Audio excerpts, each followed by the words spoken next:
মদিনার অধিবাসী আনসার সকলদেরকে ডাকলেন। সকলে আল্লাহর রাসূল সাল্লাল্লাহু আলাইহি ওয়াসাল্লামের মজলিসে আগমন করলেন। সরকারে দু আলম নবী খুতবা প্রদান করলেন, আল্লাহর প্রশংসা করলেন, আনসারদের প্রশংসা করলেন। এবার আল্লাহর রাসূল বলতেছেন, এই যে বিজয়ের মাধ্যমে তোমাদেরকে আল্লাহ তাআলা বনু নযীরের ধন সম্পদ তোমাদের হাতে দিয়ে দিয়েছে। তোমরা চাইলে আমি এই ধন সম্পদগুলো তোমরা যারা মুহাজির, তোমরা যারা আনসার, তোমাদের মাঝে আমি বন্টন করে দেব। আবার তোমরা যদি চাও তাহলে আমি এখানে যারা মক্কা থেকে ঘর বাড়ি ছেড়ে আসছে তাদের মধ্যে অনেকের ঘর নেই, বাড়ি নেই, এরা তোমাদের ঘরে থাকেন, তোমাদের বাড়িতে থাকেন, তোমাদের জমিন চাষাবাদ করেন। তোমরা যদি অনুমতি দাও তাহলে ওই ঘরহীন, বাড়িহীন, ধন সম্পদহীন যারা, শুধু তাদের মাঝে আমি বন্টন করে দিব। সুবহানাল্লাহ বলেন, সুবহানাল্লাহ।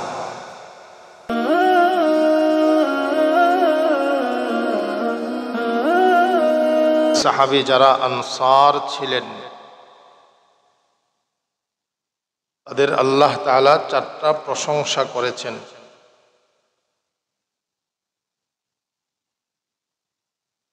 আর তাদের এই প্রশংসাগুলোর পিছনে আল্লাহ তাআলা যে প্রেক্ষাপটে তাদের জন্য এই প্রশংসাগুলো করেছেন, এই প্রেক্ষাপটগুলো যখন আমরা জানব তখন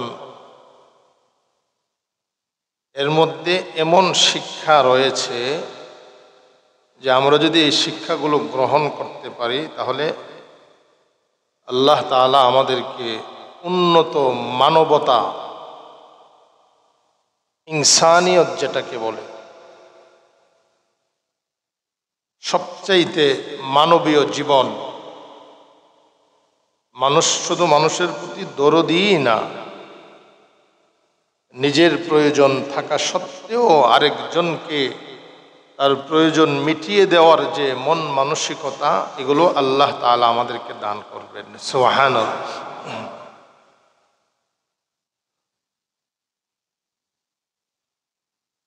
সহজ ভাষায় যদি আমরা বুঝতে চাই, উন্নত মানের মানবতা, মানবাধিকার, এই নসিহত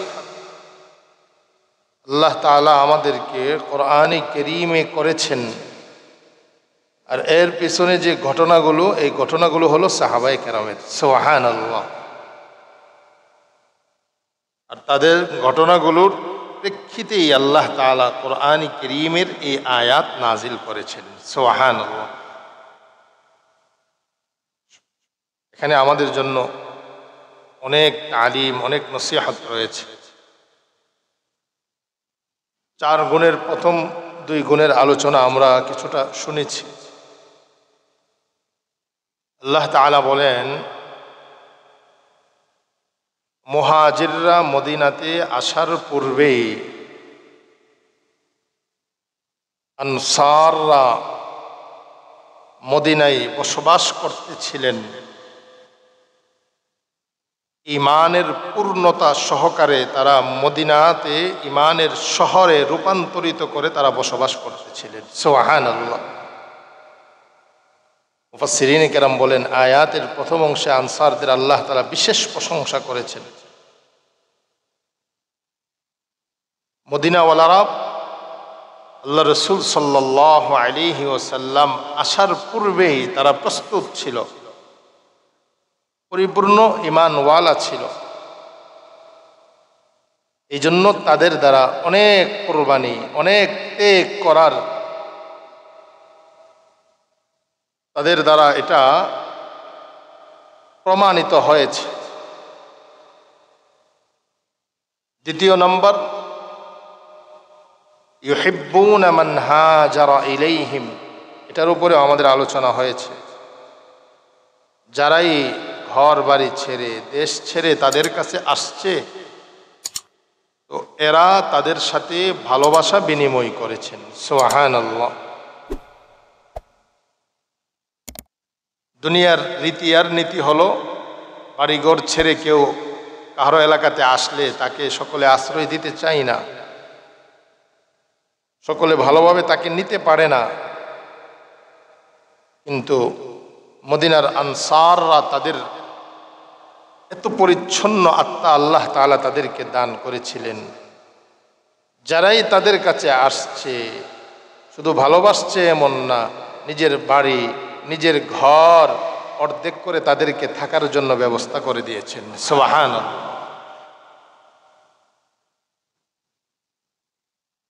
কারণ এই আনসার আর মুহাজিররা, তাদেরকে আল্লাহ তাআলা নির্বাচিত করেছেন তার হাবিবের সংস্রবের জন্যে, তার হাবিবের সহযোগী হওয়ার জন্যে। এই জন্য সাহাবায়ে কেরামের ব্যাপারে যে আলোচনার মূল কথা ছিল, আল্লাহ তাআলা যাদের প্রশংসা করেছেন তাদের ব্যাপারে আমাদের কোনো প্রশ্ন থাকতে পারে না। এটা আমাদের ঈমান। এই দুই আলোচনার পরে আল্লাহ তাআলা সামনে দুইটা গুণ বর্ণনা করেছেন, আর এই দুইটা গুণের পিছনে কিছু ঘটনা আছে। এই ঘটনাগুলো একমাত্রই আমরা শুনব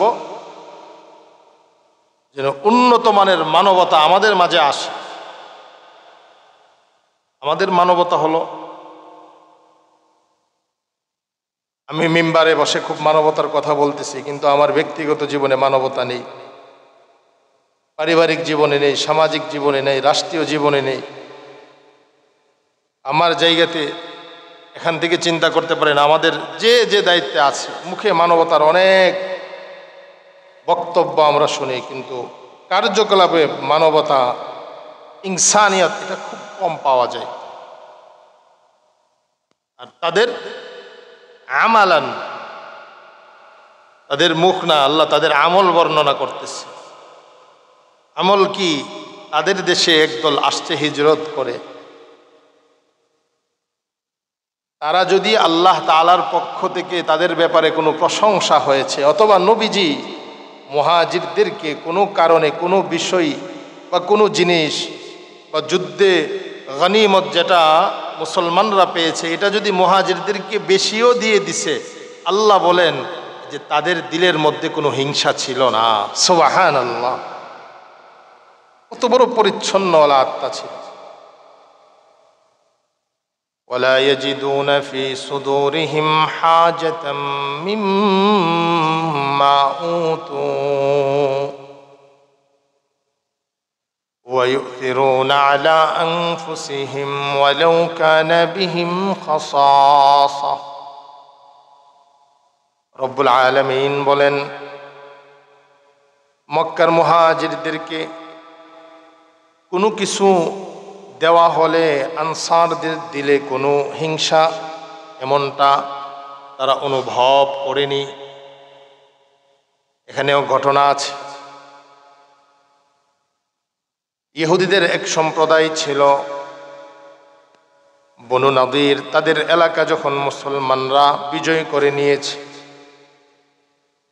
মুসলমানদের হাতে অনেক ধন সম্পদ এসেছে।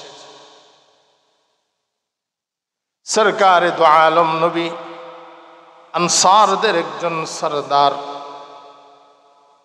কায়েস ইবনে সাবিতকে ডেকে বললেন, তুমি আনসারদের সকলকে আমার সামনে আসতে বলো। কায়েস ইবনে সাবিত মদিনার অধিবাসী আনসার সকলদেরকে ডাকলেন। সকলে আল্লাহ রসুল সাল্লাল্লাহু আলাইহি ওয়াসাল্লামের মজলিসে আগমন করলেন। সরকারে দু আলম নবী খুতবা প্রদান করলেন, আল্লাহর প্রশংসা করলেন, আনসারদের প্রশংসা করলেন। এবার আল্লাহর রাসূল বলতেছেন, এই যে বিজয়ের মাধ্যমে তোমাদেরকে আল্লাহ তাআলা বনু নযীরের ধন সম্পদ তোমাদের হাতে দিয়ে দিয়েছে, তোমরা চাইলে আমি এই ধন সম্পদগুলো তোমরা যারা মুহাজির, তোমরা যারা আনসার, তোমাদের মাঝে আমি বন্টন করে দেব। আবার তোমরা যদি চাও তাহলে আমি এখানে যারা মক্কা থেকে ঘর বাড়ি ছেড়ে আসছে, তাদের মধ্যে অনেকের ঘর নেই, বাড়ি নেই, এরা তোমাদের ঘরে থাকেন, তোমাদের বাড়িতে থাকেন, তোমাদের জমিন চাষাবাদ করেন। তোমরা যদি অনুমতি দাও তাহলে ওই ঘরহীন, বাড়িহীন, ধন সম্পদহীন যারা, শুধু তাদের মাঝে আমি বন্টন করে দিব। সুবহানাল্লাহ বলেন, সুবহানাল্লাহ। আল্লাহ রাসূল সাল্লাল্লাহু আলাইহি ওয়াসাল্লাম সকলের মাঝে বন্টনের কথাও বলছেন, আবার শুধু মুহাজিরদেরকে দেওয়ার কথাও বলছেন, কারণ তাদের ঘর নেই, বাড়ি নেই, সব কিছু ছেড়ে তারা আল্লাহ এবং আল্লাহর রাসূলকে খুশি করার জন্য মদিনায় আগমন করেছে। তাফসীরে বগবীতে ইমাম বগবী বর্ণনা নিয়ে আসছেন, আনসারদের দুইজন সরদার সাদ ইবনে উবাদা, সাদ ইবনে মুআজ, দুইজন দাঁড়িয়ে গেলেন। তারা দাঁড়িয়ে এবার আল্লাহর রাসূলের সামনে বক্তব্য দিতেছেন, ওগো সরকার, আপনি যা ফয়সালা করবেন তাই। বনু নযীরের ধন সম্পদ সবগুলো আপনি মক্কা থেকে আগমনকারী মুহাজির ভাইদেরকে দিয়ে দিবেন এবং তাদেরকে এই ধন সম্পদ দিয়ে দেওয়ার পরেও তারা আমাদের বাড়িতে বসবাস করবেন। সুবহানাল্লাহ। তাদের এই বক্তব্য শোনার পরে মদিনার সকল আনসারগণ তারা সকলে ঐক্যমত হয়ে তাদের এই বক্তব্যের সাথে তারা আল্লাহর রাসূলের কাছে দরখাস্ত করেছেন, গো হাবিব, মুহাজিরদেরকে সব কিছু দিয়ে দেন, কিন্তু তারা আমাদের ঘর, আমাদের বাড়িতে থাকবেন। তাদের এই ঘটনা জমিনে আর আল্লাহ তাআলা আসমানে তাদের প্রশংসা করে বলতেছেন, ওয়ালা ইয়াজিদুনা ফি সুদুরিহিম হাজাতাম মিম্মা উতু। মুহাজিরদেরকে কোনো কিছু দিয়ে দেওয়া হইলেও তারা তাদের হৃদয়ে কোনো হিংসা অনুভব করে না। সুবহানাল্লাহ। একসাথে ময়দানে লড়াই করছি, একজনে পাইবে আর আমি পাবো না, এটা তো আমরা মেনে নিতে পারি না। আমাদের তো সামান্য একটু শরীক থাকলেই অর্ধেক নিতে হবে। কোনো না কোনো ভাবে বন্টন আমরা ছাড়তে কিনা প্রস্তুত না, কিন্তু তাদের মন মানসিকতা আল্লাহ তাআলা যাদের গুণ বর্ণনা করেছেন, প্রশংসা করেছেন, তাদের বাড়িতে থাকতেছেন, তাদের এলাকাতে থাকতেছেন, থাকার পরে একসাথে লড়াই করার পরে কাফেরদের কিছু গনিমতের মাল এসেছে, এটা এক দলকে দিয়ে দিতেছে, আরেক দল আল্লাহর রাসূলকে বলতেছে আপনি দিয়ে দেন। হতে পারে মুখের বক্তব্য এমনটা, দিলের মধ্যে কোনো কিছু থাকতে পারতো। আল্লাহ বলেন ওই সময়ে তাদের দিলেও কোনো হিংসা ছিল না। সুবহানাল্লাহ। আর আমরা তো নিজের কোনো শরিকানা নেই, আরেক ভাই যদি কোনোভাবে একটু উন্নতির পথে চলে যায় তাহলে আমাদের দিলে হিংসা এসে যায়। আপনারা ঠিক বললেও ঠিক, না বললেও ঠিক, এটা আমাদের রোগ, এটা আমাদের অসুস্থতা। এগুলো থেকে আমাদেরকে বেঁচে থাকতে হবে। এই সমস্ত নিন্দনীয় গুণাবলী থেকে আমাদেরকে আমরা নিজেরা রক্ষা করতে হবে। হিংসা থাকবে না, তাহলে সমাজের মধ্যে শান্তি শৃঙ্খলা বজায় থাকবে। সমাজে পারস্পরিক দাঙ্গা হাঙ্গামা থাকবে না। হিংসার কারণে একজন হিংসুক যে হিংসা করে মানুষকে, সে অনেক পেরেশানিতে থাকে। যাকে নিয়ে হিংসা করা হচ্ছে সে তো জানেও না তাকে নিয়ে কে হিংসা করছে, কিন্তু যে হিংসা করতেছে তার এটা অনেক কষ্ট, অনেক কষ্টের ব্যাপার। আমি আরেক ভাইকে নিয়ে উনি কেন এমন হয়ে গেল, আমি কেন হইতে পারলাম না, এটার দ্বারা তো আমি নিজেকে কষ্ট দিতেছি। এই জন্য হিংসা থেকে বাঁচার জন্য স্বয়ং আল্লাহ তাআলা দোয়া শিখাইছেন। সূরাতুল নাস, ওয়া মিন শাররি হাসিদিন ইযা হাসাদ, ফালাক, ওয়া মিন শাররি হাসিদিন ইযা হাসাদ। আল্লাহ তাআলা নবীকে শিখাইছেন, আপনি বলেন আমি হিংসুকের হিংসা থেকে আল্লাহ আপনার কাছে আমি আশ্রয় চাচ্ছি। এই জন্য এই নিন্দনীয়, এই পচা গান্দা এই গুণাবলী থেকে আমাদেরকে বেঁচে থাকতে হবে। দিলে আসলেও ইস্তেগফার করতে হবে। দুই জিনিসের ব্যাপারে হিংসা করা যাবে, বলেন কই জিনিস? দুই জিনিস। হিংসা বলতে এটাকে গিবতা বলা হয়। লা হাসাদা ইল্লা ফি ইসনাইন, বুখারী মুসলিমের হাদিস। সেটা কি? সেটা হলো আল্লাহ তাআলা একজনকে কোরআনের দৌলত দিয়েছেন, সে কোরআন কারীমের তেলাওয়াত করে, কোরআনের উপরে আমল করে আরেকজনকে কোরআন শিক্ষা দেয়। তাকে দেখে আপনি হিংসা করতে পারবেন যে আল্লাহ, এখানে পার্থক্য আছে। হিংসার বিপরীত হইল কি, আমার কাছে এসে যাক, তারটা ধ্বংস হয়ে যাক, এটা হচ্ছে হিংসা। ওনাকে আল্লাহ ধন সম্পদ দিছে, ওনারটা শেষ হয়ে যাক আর এটা আমি পেয়ে যাই। ওনাকে ক্ষমতা দিছে আল্লাহ, ওনার ক্ষমতা চলে যাক, আমার হয়ে যাক, এটা হলো হিংসা। আর এই হাদিসে যেটা বলছে হাসাদ, গিবতা যেটাকে বলে, এটা হলো যে আল্লাহ আপনি ওনাকে কোরআনের ইলম দান করছেন,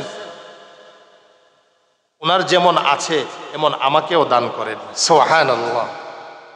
দুই নম্বর, রাজুলুন আতাহুল্লাহু মালা, কোন বান্দাকে আল্লাহ তাআলা মাল দিয়েছেন, তো সে মাল আল্লাহর রাস্তায় খরচ করেন।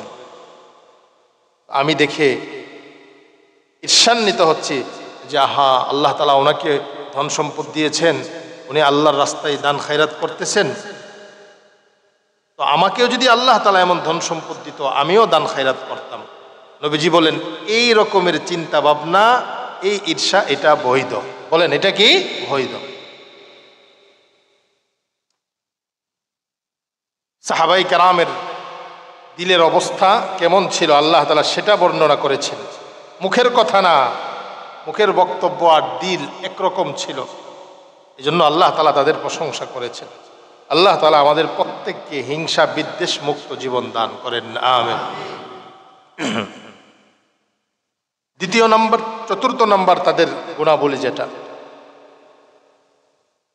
ولا يجدون في صدورهم حاجة مما أوتوا ويؤثرون على أنفسهم ولو كان بهم خصاصة। এটা হলো তাদের নিজের প্রয়োজন থাকা সত্ত্বেও তারা অপরের প্রয়োজনকে প্রাধান্য দিয়েছেন, সুবহানাল্লাহ। নিজের প্রয়োজন থাকা সত্ত্বেও অপরের প্রয়োজনকে প্রাধান্য দেওয়া, কোরআনের ভাষায় এটাকে বলা হয় ঈসার। বলেন এটাকে কি বলা হয়? ঈসার, অন্যকে প্রাধান্য দেওয়া। এখানে একটু আলোচনা করতেই হয়, অন্যকে প্রাধান্য দেওয়ার ব্যাপারে আমাদের অনেক দুর্বলতা। মানে উদারতা বা ছাড় দেওয়া, এটা আমাদের মধ্যে খুব দুর্বলতা, এটা আছে, আমার মাঝেই আছে, আপনাদের মাঝে থাকুক আর না থাকুক, আমি আমার কথাই বলতেছি। অন্য আরেকজনকে প্রাধান্য দেওয়া, জিনিসটা আমাদের মাঝে খুব কম না। সাহাবায়ে কেরামের এখানে কিছু ঘটনা আমি আপনাদেরকে শোনাবো, আমরা এটার উপরে আমল করার চেষ্টা করব। এর দ্বারা আমার দাম কমে যাবে না। আমার চেয়ারে আমি আরেকজন সম্মানিত ব্যক্তি আসছে, আমি তাকে আমার চেয়ারে বসাইলাম, তিনি আমার জায়গাতে কিছুক্ষণ বসলেন, এর দ্বারা আমার দাম কমে যাবে না। বড় মসজিদের ইমাম সাহেব একবারে আরেক মসজিদে যাওয়ার পরে সবার সামনে বসতে হবে, এটাই যদি ইমাম সাহেবের মন মানসিকতা থাকে তাহলে এটা প্রশংসনীয় না। আমি একটু পিছনে বসে আরেকজন মুরব্বী আসলো, তাকে এগিয়ে দেওয়াটা, এটাই হলো আমার জায়গাতে আমি অন্যকে কি করলাম, প্রাধান্য দিলাম। আমাকে সকলে বলতেছে আপনি তো ওই মসজিদের ইমাম সাহেব আসছেন, আপনার জন্য এই জায়গাটা, এই কাজটা আমি করলাম না, এটা আরেকজনকে দিলাম, অগ্রাধিকার দিলাম। আল্লাহ বলেন এটা হলো ঈসার। আল্লাহ বলেন এটা হলো আনসারদের গুণ, এই গুণটাকে আমি ভালোবাসি। সুবহানাল্লাহ। এটা আমাদের সকলের, আমার একজন মুরব্বী, সকলের ক্ষেত্রেই। এক মজলিসে, আমার নেতৃত্বে মজলিস চলতেছে, এখানে আমার একজন মুরব্বী আসছেন। আমি তাকে বললাম আপনি আজকে এই মজলিসের মুরব্বী হন, আমার দায়িত্বটা আমি ওনাকে এই মজলিসের জন্য ছেড়ে দিলাম, এটা আমি ওনাকে প্রাধান্য দিলাম। এর দ্বারা আমার দাম কমে যাবে না, বরং উপস্থিত যারা আছে সকলের হৃদয়ে ভালোবাসা আরও বেড়ে যাবে, যে না সে তো মুরব্বীকে ইজ্জত করছে, সম্মান করছে। হাদিস শরীফেও আসছে নম্রতার মাধ্যমে, আল্লাহ বলেন একমাত্র নম্রতার মাধ্যমে আমি বান্দার উঁচু মর্যাদা দান করি। সুবহানাল্লাহ। তাওয়াজু যেটাকে বলে। সাহাবায়ে কেরাম নিজেদের উপরে অন্যদেরকে প্রাধান্য দিয়েছে। এখানে আমি আপনাদেরকে এই আয়াতের এই অংশটা বুঝাইতে গিয়ে আমি বুখারী শরীফের 4889 নম্বর হাদিস আপনাদের সামনে আমি পেশ করব। এক ব্যক্তি আসছেন আল্লাহ রাসূলের কাছে। আতা রাসূলুন রাসূলুল্লাহি সাল্লাল্লাহু আলাইহি ওয়াসাল্লাম فقال يا رسول الله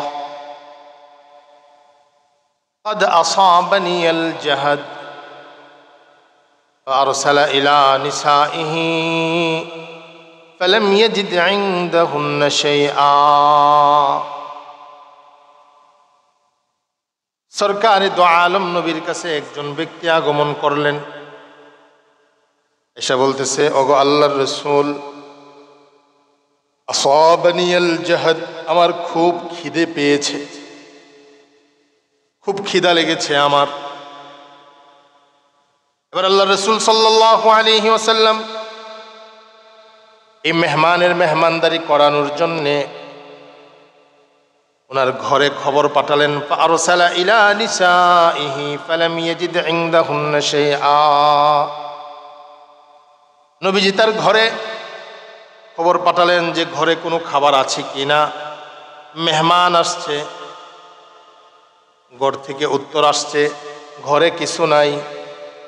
বুখারীর অন্য বর্ণনায় আসছে আম্মা জানরা বলেছেন মা মানা ইল্লাল মা। আল্লাহ রাসূলের ঘর থেকে খবর আসছে আমাদের ঘরে পানি ছাড়া আর কিছু নেই। সুবহানাল্লাহ। নবীজির ঘর থেকে খবর আসছে, প্রত্যেক স্ত্রীর ঘর থেকে খবর আসছে যে ঘরে আজকে শুধু পানি আছে, পানি ছাড়া আর কিছু নেই।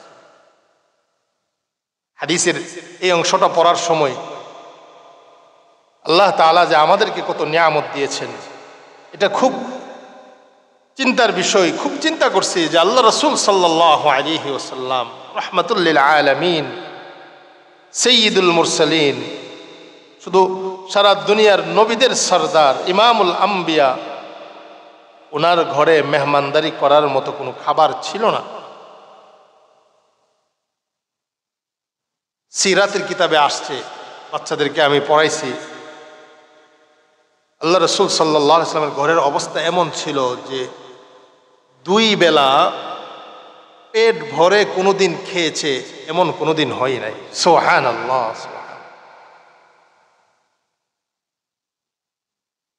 আল্লাহ রাসূল সাল্লাল্লাহু আলাইহি ওয়াসাল্লাম আল্লাহ তাআলার কাছে দোয়া করতেন, আল্লাহুম্মা আহিনি মিসকিনা ওয়া আমিতনি মিসকিনা ওয়াহশুরনি ফি জুমরাতিল মাসাকিন। নবীজি দোয়া করতেন, আল্লাহ আপনি আমাকে মিসকিন হালাতের জীবন দান করেন। আল্লাহ রাসূল দোয়া করতেন আমাকে আপনি মিসকিন হালাতের জীবন যাপন দান করেন। আমিতনি মিসকিনা, এই অবস্থায় আপনি আমাকে মৃত্যু দান করেন। আর হাসরের ময়দানেও মিসকিনদের দলেই আপনি আমাকে উঠায়েন। সুবহানাল্লাহ। সুবহান। উনি তো রাহমাতুল লিল আলামিন। ওনার উম্মতের কোন উম্মত হতে পারে একদিন খাবে না, একদিন তার ঘরে একবেলা খাবার থাকলে আরেক বেলা খাবার থাকবে না, এটা হতে পারে। তো এই কুরবানি উম্মতের কেউ করবে? আল্লাহ রাসূল সাল্লাল্লাহু আলাইহি ওয়াসাল্লাম পুরা জীবনেই কুরবানি করছেন। সুবহানাল্লাহ। হাদিসের প্রথম অংশ থেকে আরেকটা শিক্ষা আছে আমাদের কাছে। একজন ব্যক্তি ক্ষুধার্ত অবস্থায় এসে সে আমার কাছে মেহমান হতে পারে, চাইতে পারে, এটা কোনো নিন্দনীয় না। এটাকে আমরা নিন্দার সাথে না দেখি। একজন আমাকে বলল যে ভাই আমার খাবারের প্রয়োজন, তাহলে এখানে আমরা এই সুন্নতটা আদায় করব যে আমার নবীর কাছে তো একজন ক্ষুধার্ত ব্যক্তি এসে বলছিলেন যে আমার খাবারের প্রয়োজন। আমার নবী তো তার মেহমানদারি করার জন্য নিজ ঘরে মেহমানদারি করার জন্য খবর নিয়েছেন। সুবহানাল্লাহ। দ্বিতীয় নম্বর, দারিদ্রতার জীবন যাপন করা। এটা আল্লাহ রাসূল সাল্লাল্লাহু আলাইহি ওয়াসাল্লাম নিজে বেছে নিয়েছেন। অন্যথায় উনি দোয়া করলে তো আল্লাহ তাআলা উহুদ পাহাড়কে স্বর্ণ বানিয়ে দিতেন। সুবহানাল্লাহ। আল্লাহ রাসূল সাল্লাল্লাহু আলাইহি ওয়াসাল্লাম এবার সাহাবায়ে কেরামকে বুখারীর ওই হাদিসে সকলকে ডেকে বলতেছেন, আলা রাজুলুন ইউদাইফুহু হাযিহিল লাইলা ইয়ারহামুহুল্লাহ। আছনি কেউ আজকের এই রাত্রিতে এই আল্লাহর বান্দাকে কেউ মেহমানদারি করবে? নবী বলেন মেহমানদারি যে করবে আল্লাহ তাআলা তার উপর দয়া করবেন। সুবহানাল্লাহ। فقام رجل من الأنصار فقال أنا يا رسول الله। নবীজির মুখ থেকে ঘোষণা শোনার পরে মদিনার অধিবাসী আনসারদের একজন দাঁড়িয়ে বললেন, ওগো আল্লাহর রাসূল, আমি মেহমানদারি করব, আমি মেহমানদারি করতে প্রস্তুত। فذهب إلى بيتي وقال لامرأته ضيف رسول الله صلى الله عليه وسلم لا تدخري شيئا। আনসার সাহাবী মেহমানকে নিয়ে ঘরে গেলেন। ঘরে গিয়ে স্ত্রীকে বললেন, এই শোনো, আজকে যিনি আমার সাথে আগমন করছেন উনি আমার মেহমান না, উনি হলেন সরকারে দু আলম নবীর মেহমান। তিনাকে আমি আমাদের ঘরে মেহমানদারির জন্য নিয়ে এসেছি। সুবহানাল্লাহ। তুমি কিন্তু ঘরে কোনো কিছু অবশিষ্ট রাখো না, যা আছে তা দিয়েই তুমি তাকে মেহমানদারি করো। স্ত্রী তিনি বলতেছেন, ওয়াল্লাহি মা ইনদি ইল্লা কুতুস সিবিয়া। স্বামী আমার, আল্লাহর কসম আমাদের ঘরে বাচ্চাদের খাবার ছাড়া আর কোনো খাবার নেই। সুবহানাল্লাহ। এবার স্বামী স্ত্রী প্ল্যান করতেছে, বাচ্চাদের খাবার, এটা অল্প খাবার, মেহমানের সাথে তো মেজবানরাও বসতে হয়, তো এই অল্প খাবার কিভাবে তার সামনে আমরা দেব? তো আলোচনা করতে করতে এক পর্যায়ে বলতেছে, শোনো, বাচ্চাদেরকে আজকে রাত্রে আর খাবার দেওয়ার প্রয়োজন নেই। তারা যখন খাবার চাইবে তখন তুমি তাদেরকে আদর করে তাদেরকে তুমি ঘুম পাড়িয়ে দিবে। সুবহানাল্লাহ। আর আমরা দুইজন থাকবো, মেহমানের সাথে আমার তো খাওয়ার প্রয়োজন হবে। তুমি যখন এই খাবার মেহমানের সামনে উপস্থাপন করবে তখন তুমি বাতিটাকে ঠিক করতে গিয়ে তুমি বাতিটাকে তুমি নিভিয়ে দিবে। সুবহানাল্লাহ, সুবহানাল্লাহ। এই স্ত্রীলোক যা বলছে তাই করতেছেন। ইযা আরাদা সিবিয়াতুল আশা ফানভিমিহিম। বাচ্চারা যখন খাবার চাইবে তুমি তাদেরকে শুইয়ে দিবে। ওয়া তাআলাই ফাআতফিস সিরাজ। খাবার রাখার সময় তুমি বাতিটা নিভিয়ে দিবে। আজকে রাতে আমি আর তুমি আমরাও খাবারের বাহানা করব, কিন্তু আমরাও উপবাস থাকব। সুবহানাল্লাহ। বলেন এই ঘটনা যে ঘটতেছে আল্লাহ রাসূল তো জানেন না, কিন্তু কে দেখতেছেন বলেন? আল্লাহ। আল্লাহ রাসূলের মেহমান ঘরে আসছে, যা কিছু ছিল বাচ্চাদের খাবার দিয়ে মেহমানের মেহমানদারি করেছেন। এবার এই সাহাবী সকালবেলা সুম্মা গাদা আলার রাসূল সাল্লাল্লাহু আলাইহি ওয়াসাল্লাম, সাহাবী সকালবেলা আল্লাহর রাসূলের কাছে উপস্থিত হলেন। এবার আল্লাহর রাসূল বলতেছেন, লাকাদ আজিবাল্লাহ মিন ফুলানিন ওয়া ফুলানা ওয়া ফি রিওয়ায়াতিন লাকাদ যাহিকাল্লাহ মিন ফুলানিন ওয়া ফুলানা। আল্লাহ রাসূল সাহাবীকে সুসংবাদ দিচ্ছে, তোমাদের ঘরে যে আমল হয়েছে এই আমলে স্বয়ং আল্লাহ তাআলা রাজি খুশি হয়ে গেছেন। সুবহানাল্লাহ। আল্লাহ তাআলা তোমাদের আমল দেখে হেসেছেন। আর তাদের এই আমলের বর্ণনা চলতেছে, এই সময় আল্লাহ তাআলা আয়াত নাজিল করছেন, ফাআনজালাল্লাহ হাযিহিল আয়া ওয়া ইউথিরুনা আলা আনফুসিহিম ওয়ালাউ কানা বিহিম খাসাসা। আল্লাহ বলেন মদিনার আনসাররা তারা এমন, নিজের প্রয়োজন, নিজের খাবারের প্রয়োজন, নিজের সন্তানের খাবারের প্রয়োজন তারা নিজেরা না খেয়ে তারা নবীর মেহমানের মেহমানদারি করেন। সুবহানাল্লাহ।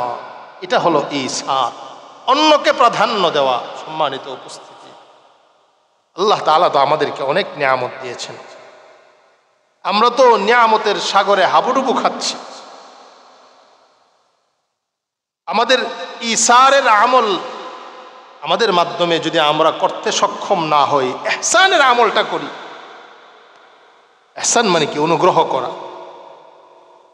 ইহসানের পরে হলো ঈসার। ঈসার প্রথমে হলো ইনসাফ, সমতা, তারপরে ইহসান, তারপরে ঈসার, স্টেপ বাই স্টেপ, মানে এক একটার পরে এক একটা। উন্নত মানের এই আমল তো সকলের দ্বারা করা সম্ভব না। এই জন্য আমরা ইহসান, যেটা পারস্পরিক ভালোবাসা বিনিময় করা, একজন আরেকজনের প্রতি অনুগ্রহ করা, এটা তো কমপক্ষে করতে পারি। আর যদি এই আমল করতে পারি যেটা সাহাবায়ে কেরামের আমল, যে আমল দেখে স্বয়ং আল্লাহ তাআলা প্রশংসা করেছেন, তাহলে তাদের জীবন যেমন বরকতময় ছিল, শান্তিময় ছিল, আল্লাহর কসম করে বলি আল্লাহ তাআলা আমাদেরকেও শান্তিময় জীবন দান করবেন। সুবহানাল্লাহ। এই জন্য আমাদের সকলকে শিক্ষা নিতে হবে। আমরা অপরকে সামান্য সময়ের জন্য প্রাধান্য দিলে সবচেয়ে বড় যে জিনিসটা হয় সেটা হলো কিছু সময়